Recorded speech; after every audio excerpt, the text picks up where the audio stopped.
Everything was black as rage began to speak with an ominous echo. He's coming. And he's hungry. He's coming. And he's hungry. He's coming. And he's hungry. Pray to your God if you think it will help. Your doom encroaches. He announced as a black mist was seen at the edges of a large siege fortress as a huntress ran to the edge. From there, several short glimpses of a massive creature moving through the black mist could be seen, before a powerful roar was heard. To say the least, the ominous opening had RWBY, Velvet and Neo spooked. What is that thing? I can't tell, and that makes it even creepier. RWBY said fearfully. All I know is, whatever it is, it's huge. Neo said, clinging to Yang and Roman tightly. And why is it making black mist like that? Please tell me it doesn't have the frenzy like Gogmazios. Velvet pleaded. Nope. That's something else. Although, it's probably not that much better than the frenzy. Rizara told them, making them dread whatever it could be. Anything has to be better than the frenzy virus. John said, although he hardly seemed certain. The edge of the fortress was shown again as a very massive and spiky was seen moving past it. Let me introduce you then, my fellow hunters, to Gogmazios. Whether you love him or hate him, you must praise him, for he is your Lord God and Savior. Rage declared as a large spike came out of the mist, the screen brightening up a bit as an angelic choir was heard, before the monster began to attack the fortress, almost hitting the huntress. My joint second favorite monster and, in my opinion, the best huge monster fight amongst any of the massive monsters. Despite his scale, his terrifying visage, the ebony black shell, the 6 wicked limbs, his colossal fury, he still feels like a personal encounter, still feels like he really fights you. It's a one-on-one, the ballet of death, that every hunter craves. Rage explained as all the while, the creature rose up and came crashing down where the huntress stood, causing her to jump to the ground to safety, before the monster lowered itself from the wall, dropping down and dispersing the mist, finally revealing its true form. The dragon looked at the huntress before him and opened his mouth. Yeah. He declared, his head moving forward and back as he opened his mouth as if he actually just spoke. A few of them were rather skeptical when Rage referred to Gog as their Lord and Savior. Then I want to commit heresy and repent. Emerald fired back. Certainly not what I'd picture as a savior. Hazel agreed. Oh, great. Another monster people call a god. What are the odds? Yang said sarcastically, rolling her eyes hard at the mention of yet another god monster. Then, once they could clearly see the creature, they noticed large globs of a black substance dripping off it. You! What is that black gunk falling off it? Ilya cried out in disgust. Be patient, everyone. You'll find out soon. Katana assured them. You know, it's always annoying when you do that. Ren told her. I know. Katana said proudly. The huntress, along with several other hunters, then engaged the monster. Gogmazios then, or the giant Halberd dragon, named such after his head, that bears the shape of the aforementioned weapon, has an interesting diet. He said no to plants, he said no to meat. And then, he looked at gunpowder and went rage, began to explain as the images of a tree branch full of leaves was shown, before being put in a crossed-out circle with a buzzer sound effect, the same thing happening to a picture of a family of Aptonoff. Suddenly, the image of a man in historical clothing was shown with Gogmazios' head going closer to him. And I will always love you, a female voice sang before the scene was cut with a test pattern. Well, at least it doesn't eat meat, so we don't have to worry about being its snack. Summer said to lighten the mood a bit. Still, they were rather curious when they heard the word gunpowder, however. Some getting more extreme ideas. Gunpowder? What's that? Is it a powder that turns into a gun? Nora asked excitedly. No, Nora. As impressive as some of our tech is, it's still not magic. Gunpowder is a highly flammable black powder made out of sulfur and saltpeter that is basically our alternative to dust when it comes to propelling bullets. Or, we used to, anyway. We've upgraded now, but in a nutshell, Gogmazios is eating a super flammable powder we used to shoot bullets. The demon mother explained. What? All the intellectuals, especially Winter and Glinda, all cried out in shock. But that's impossible. Sulfur and saltpeter are both toxic in high doses. Eating a substance made from that would kill just about anyone through kidney failure and causing death in brain cells. Glinda said in shock. Not to mention, if it's flammable or explosive, it should ignite and explode Gogmazios from the inside as soon as it hits its stomach acid. And even if it didn't, it would be burned away in an instant, so there's no way it could get nutrition from it. Winter added. Man. I knew my drinking was bad for me, but even I wasn't this self-destructive. Crow said in shock. Who exactly was that they were showing? Ironwood asked. I believe that's the emperor of a nation in our world, China. The emperor during the 9th century commissioned a group of alchemists to create an immortality potion, and they came up with a highly flammable powder. They called it fire medicine, but then discovered that it did the exact opposite of preserving life, so they weaponized it, and now it's what we use to shoot bullets and fireworks. So, what was meant to be an immortality potion has been used to kill people for over 1,000 years now. Katana explained. 1. That's a shame it was used to kill other people. Pyrrha said sadly, earning nods of agreement from Ruby, Velvet, Yang, and Penny. Indeed. Surely there had to have been better applications for it, especially if it was intended as a medicine at first. Penny agreed. It's unfortunate, but also understandable, students. Living beings are always looking for advantages in combat to reduce the risk to their own lives. We do the same. Even if dust is primarily used on the grim, we still have to turn it against our fellow man at times, such as fighting against bandits or other criminals. And clearly, there is much more conflict in Katana's world between humans than there is in our world. Ashbin reminded them. Hey, whatever makes more explosions and chaos, I'm all for it. Roman said. Yeah. That's awesome that they use it in fireworks. Nora cheered. The fight with the monster was shown once again as a pixelated image of a black powder was shown, before a green check mark was put over it with a ding noise. Yeah, that seems alright, I'll have that. I'll have that. Rage said as if he was speaking as Gogmazios, while a pair of hunters narrowly avoided being crushed by its tail. More accurately sulfur, but not found in large enough volumes in nature to fully sustain him. This causes Gogmazios to perpetually seek out, assault and destroy human fortifications to gorge himself silly on the gunpowder stores. Now, eating gunpowder is a little bit on the toxic side of things, so his body is able to absorb the sulfur and is able to get rid of the impurities, the waste via essentially sweating it out. And this comes in the form of essentially sweating it out. And this comes in the form of thick, gooey, sticky tar. It pours from him. Like a waterfall of rage began, groaning in disgust.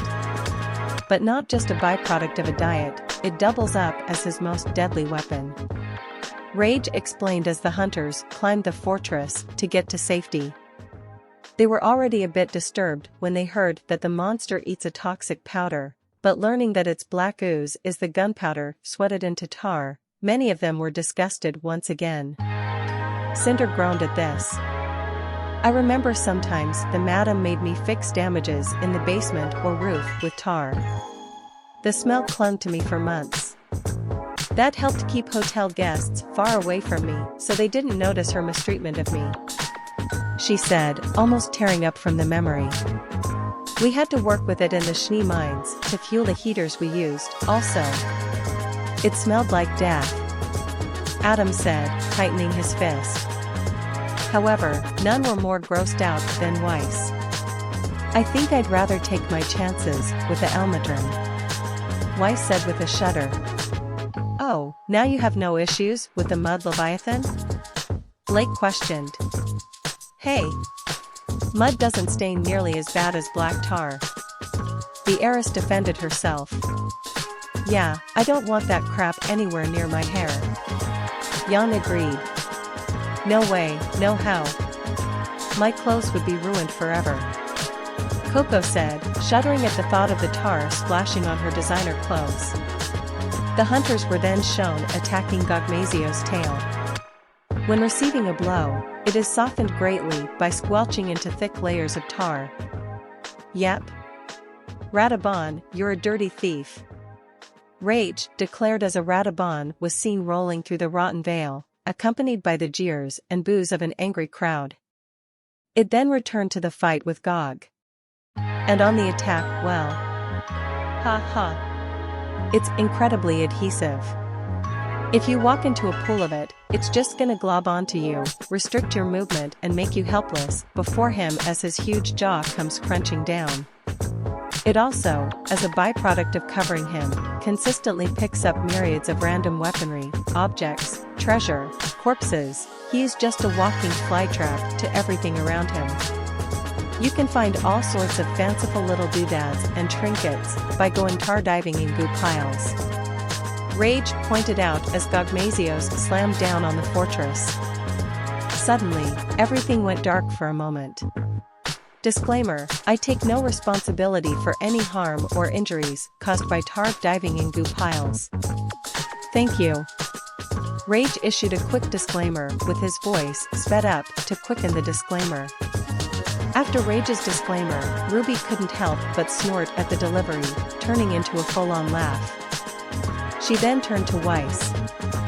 He sounded just like how you gave me that SDC brochure. She giggled. Oh, yeah. I heard a bit of that.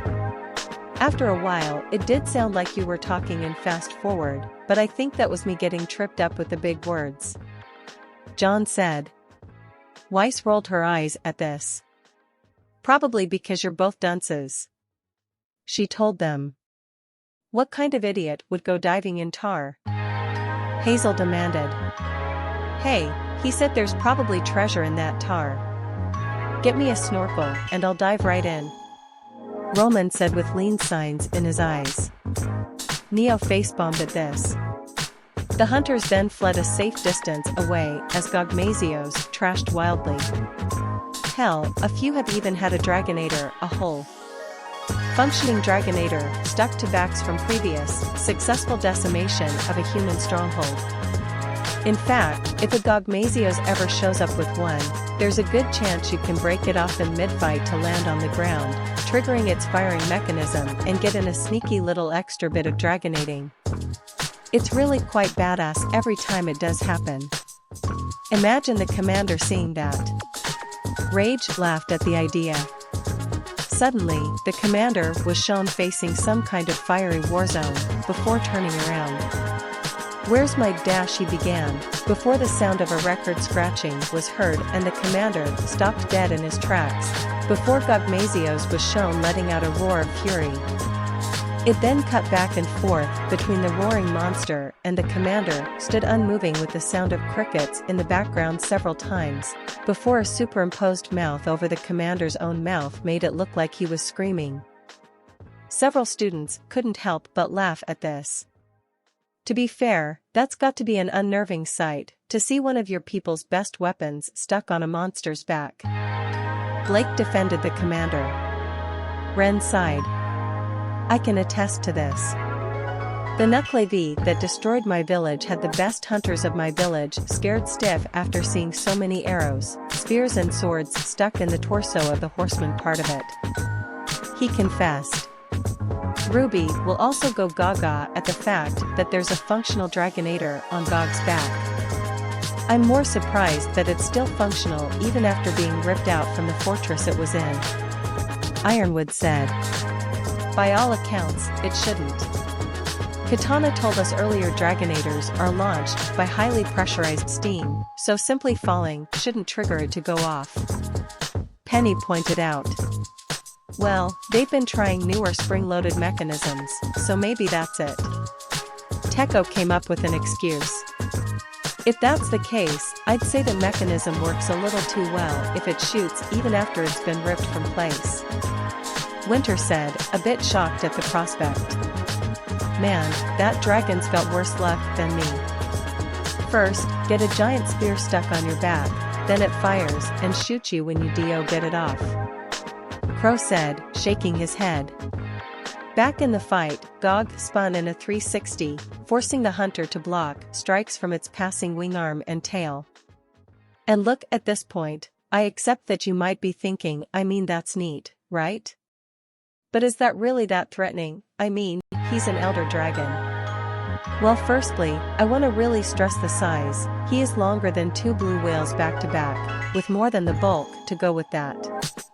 Rage explained as the image of a blue whale, compared to a diver, slowly moved across the screen, with their exact sizes added to boot. His physical strength is mighty, smashing fortresses aside, he can wade through rock like water. Even a glancing blow can turn a hunter into paste. The host added as a disturbing squish noise was heard while the hunter attacked from underneath Gogmazios. Yang whistled at this. Whoa. I mean, I can see he's huge, but longer than 2 whales? That's just bonkers. At least Dalamadur was a snake, so it made sense for him to be super long. She said. Everyone gulped at the idea of being turned into paste.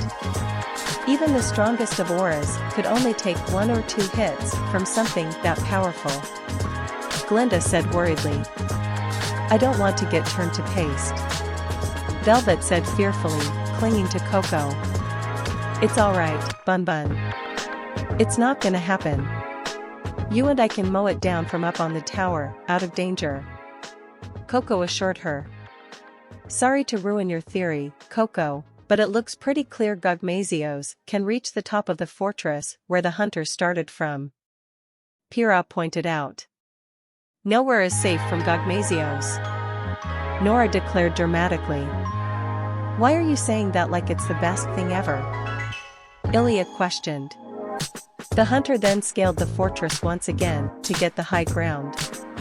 But, I'll stop beating around the tar. For this oily substance pouring off his mighty frame. Well, it's got a fun little hidden extra. It's highly flammable explosive. Yep. Which means, when Gogmazios enters his enraged state, when he is pushed too far, backed into a corner. Ooh, his inner furnace lights up. Rage declared as the creature let out a roar of fury. A blazing star. The heat emanating off of him unbearable, sweltering, armor melting. The flames of fury within superheating the oily substance surrounding him until steam billows off and it's enough for it to catch fire and ignite. This means he's consistently drip-dropping splotches that will land upon the ground, churn and roil and pop. In an explosive, scalding shower of oil. The force tremendous, the after effects scarring for life, assuming you even survive. You don't want to get suddenly sprayed with oil that hot. Being near him at this point, a danger in the highest degree, a veritable rain pour of explosive oil hitting the ground all around you. It's time to get the hell out. Rage warned direly as the hunters desperately tried to avoid the oil dripping off the beast and the puddles nearby. When they heard of the burning oil of the enraged state, several members of the audience cringed. Burning oil. One of the worst ways to go. I should know, Salem once killed me with such a method during one of my many lives. Ojban said. I've heard news articles about incidents like that. People burned alive after being covered in it. Summer said, shuddering. And if it doesn't kill you, you can be disfigured for life, or left with third-degree burns that are always in constant pain. Cinder added knowingly, shivering at this knowledge and how it could have happened to her if she had messed up the tasks the madam gave her. Adam growled at this. I've heard stories back during the war where people poured boiling oil on the furnace and then lit it on fire to ignite the ones who weren't burnt by the oil. Adam said. No one should have to go through that. Neo said, feeling ill at the thought. Okay, Rage is officially insane if he actually thinks this thing is anybody's lord and savior. Emerald said incredulously. The hunters got caught in a few puddles of oil as Gogmazios raged back and forth. For then, Gogmazios reveals his final little trump card. And look, let me get this across, Rage began, before showing an incredible piece of Gogmazios' artwork, showing the true intimidation factor of the beast. This beautiful artwork is a fantastic way of showing you just how, oh, look at him. Is it not intimidatingly badass? The 6 limbs looks like an extra pair of arms, giving him an extra bit of agility and combat prowess, allowing him to be in more places at once. I mean, well. Vegeta. Rage gushed over the artwork, before calling for a familiar Scion Prince. Vegeta's familiar scream of amazement was heard. Oh, my god. He's so goddamn cool. The Scion Prince declared loud and unashamed as the camera zoomed in and backed out at different points to emphasize the scream and show off the creature's burning red eye. The group found themselves quite impressed when they saw the artwork of the beast. Whoa. That is cool. John said. It's kind of creepy but epic at the same time. RWBY agreed in awe. It looks like it's made out of darkness. Blake said, intrigued. Which makes it awesome. Yang said. You and your sister's definition of awesome leaves a lot to be desired. Weiss said, a bit disturbed. I don't know, I'm with Vegeta, that thing is pretty freaking cool. Ilias said. Yeah, what Dad said. Teko cheered. The fight was then shown once again. But the catch is, the surprise, the plot twist, is the fact that Gogmazios at the largest flying dash rage began, before the creature suddenly took to the air and began flying over the hunters and the fortress. Monster. Able to deploy wings from its extended forelimbs, it can beat with immense force, coupled with hollow bones lightening his frame, he can darken his sky with his shadow, the force of air, from every blow pressing hunters to ground, he is a veritable warship aloft upon the currents. It is a sight to behold. Rage declared as the beast soared around over the battlefield, raining its tar down upon them, before finally landing once again. And when they see it fly, everyone is really taken off guard as they didn't see any wing skin on its 6th pair of limbs. After seeing such bulking dragon suddenly take flight, everyone's jaws hit the floor and they were left speechless for a good couple of minutes. When they were able to finally speak again, they still were struggling to process what they saw. I can't believe it. Something that huge able to actually fly around like that. Pyrrha cried out. How? It doesn't seem possible. I didn't even see any membrane on its wings to catch the air and let it fly. Ren said in shock. Even if it does have a membrane to fly with, it should be way too heavy to take off, especially with a Dragonator and all that tar on its back. Ironwood said. The beast then continued its rampage on the ground. And when airborne, when the furnace within is lit. When that sad little face that appears underneath his chin, because it lights up like 2 eyes in an unhappy frown, it's just like I don't want to be on fire. I adore it. Rage laughed as he showed the frowning face underneath the chin of the beast. Then, they saw the frowny face under the chin, many of the teens bursting out and laughing. It's got a sad face on its chin. RWBY cried out, kicking her legs in laughter. Well, there goes all that badassery it just built up. Crow said. It can fly and shoot beams of exploding oil. I'd say that's still pretty badass. Yang argued. But I can't lie, that face is ridiculous, she admitted.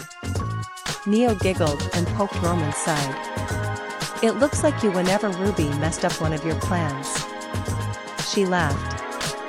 Ha ha. Very funny, brat, he said sarcastically.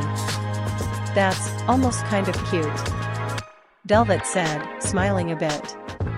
Pretty out of place on a big, freaky monster like that, but yeah.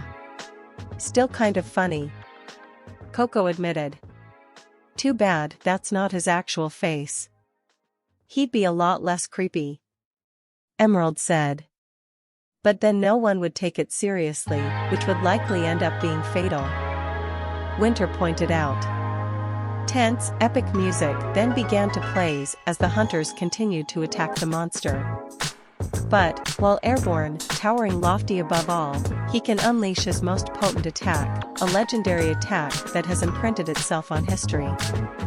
His superheated beam of oil. This is devastating, one of the most damaging attacks of any monster.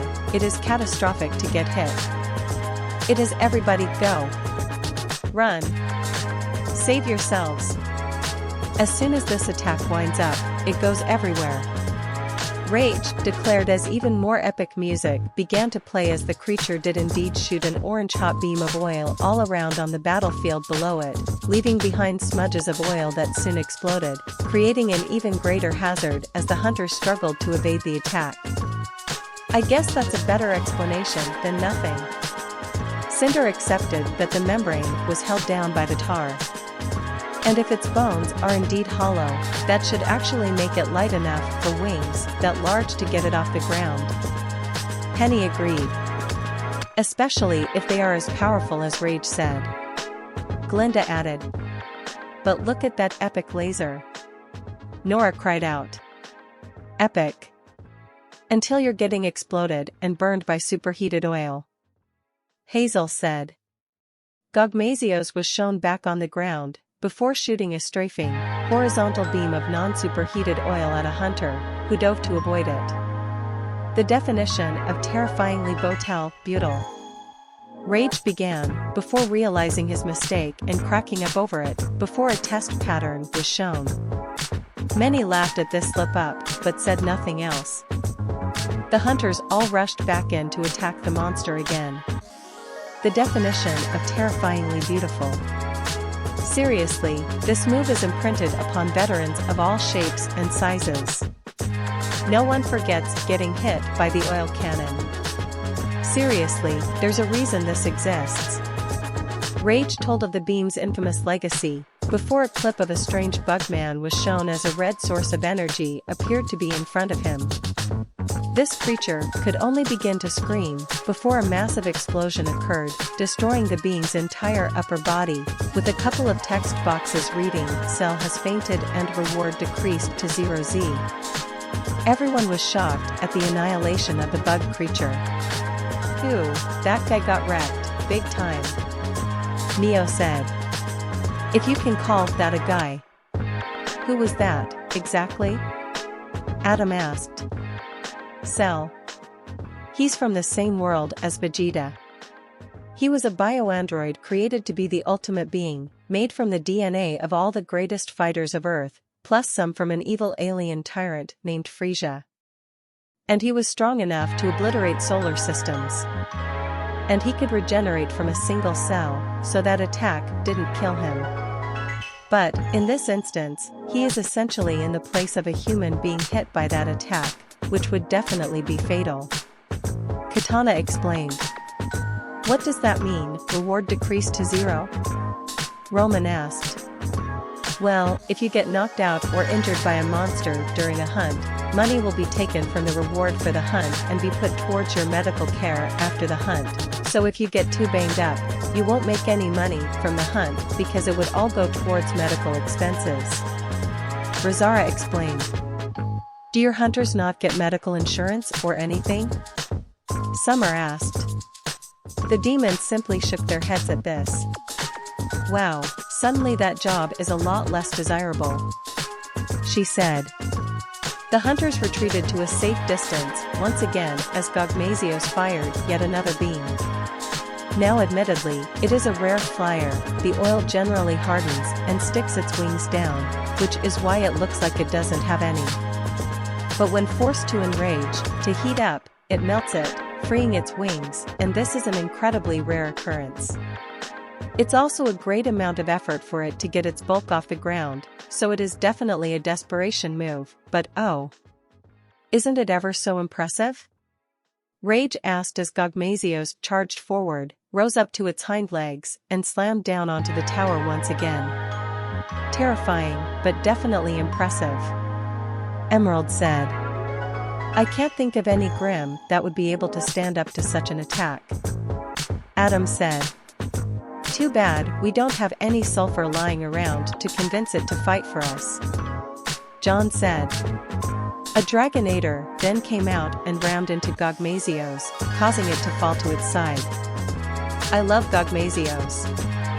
I think his appearance is wicked, both in the evil sense and the wicked. Rage told of his love for the beast, before laughing at his cringe joke. I think his spines, the color of his shell, his extra limbs, he looks mysterious, otherworldly, this shadowy dragon, colossal in nature, encroaching on a fortress.